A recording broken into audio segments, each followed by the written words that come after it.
ဒီနေ့ကငါမွေးနေဆိုတော့ဖះလဲသွားပြီးပြီ။ online ကနေပဲအလှူလေးတစ်ခုလောက်ထပ်လုပ်လိုက်အောင်မေ။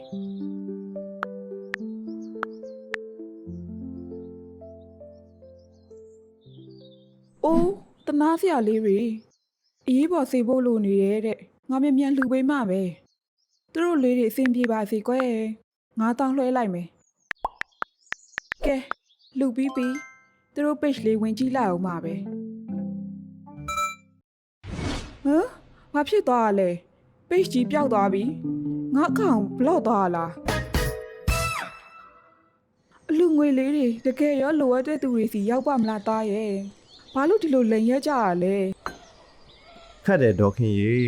အခုခေတ်ကလူတွေရဲ့ဂိမ်းနာစိတ်ကိုခွင်ကောင်းယူပြီးလိန်စားနေကြတာလိန်လေသူတွေကနာမည်ကြီးအဖွဲ့အစည်းတွေကိုအမိခံပြီးဖြစ်စေတနာစရာပုံမြင်တွေဖန်တီးပြီးဖြစ်စေအလူခံလေးရှိပါတယ်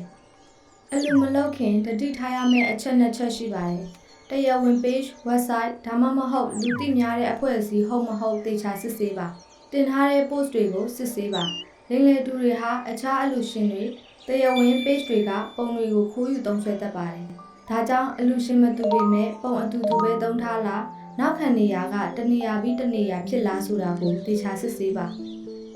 အမေစေတနာအမှန်တာပဲဒါပေမဲ့နောက်ဆိုအလှလို့ရင်သားတို့အရင်စစ်ကြည့်ကြတာပေါ့ဟုတ်တယ်စေတနာကိုညံနဲ့ရှင်ရမယ်